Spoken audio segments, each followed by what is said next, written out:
ইস দোস, হাসিনা নাইলে চইলা গেল, ঠিক আছে আমরা তো সাপোর্ট দিছিলাম, কিন্তু হাসিনা যাওয়ার পরেও তো আমরা আমগো স্বাধীনতা পাইতাছি না, কোরআন পুরাইতে পারতাছি না, ইসলামের সমালোচনা করতে পারতাছি না। চিন্তা তো এটাই করছিলাম, এখন দেখি উল্টো দিকে যাইতাছে সব কিছু। কি করার কিছু করা তো দরকার।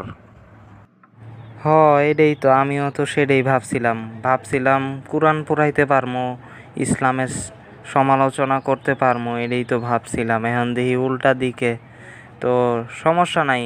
হন, আমরা বিএনপি আর জামাতের ভিতরে মারামারি লাগাই দিই, দরকার হইলে আওয়ামী লীগ আবার পড়বো, সমস্যা নাই।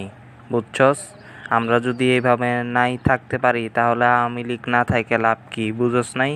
বিএনপি জামাতের ভিতরে মারামারি লাগাই দিতে হইব। কি ব্যাপার, কি বলবেন, কি চান বলেন।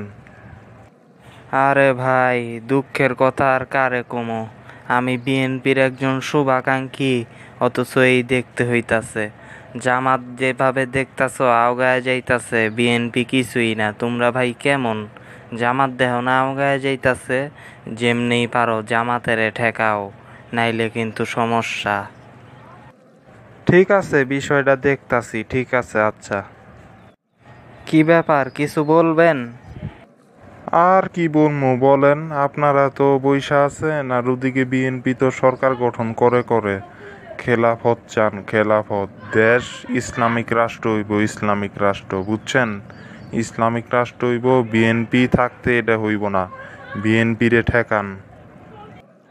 ঠিক আছে, আপনি যান, আমি দেখতাছি বিষয়টা আসলে কি। কি রে, কি ব্যাপার, তোমরা এইরকম শুরু করছো কে? হ্যাঁ, নির্বাচন নিয়ে তারপরে উল্টাপাল্টা শুরু করছো কে? কই, আমরা তো কিছু করি নাই। আপনি কি কইতাছেন? আমরা ইসলামিক রাষ্ট্র চাই। সম্ভব না। কেন সম্ভব না? আজকে আমি এক বিএনপির নেতারে চেতায়া দিছি জামাতের বিরুদ্ধে। ও, কি মজাটাই না লাগতাছে আমার, আনন্দ। এইবার আওয়ামী লীগের সুযোগ। ও, ভালোই তো করছো। আমিও তো এক জামাতের নেতার লগে কথা কইয়া ভোট ঢুকাইয়া দিছি ইসলামী রাষ্ট্রের। ভালোই খেলা জমে উঠবে এইবার, আমরা খালি দেখমু। ও, আমারও আনন্দ লাগতাছে।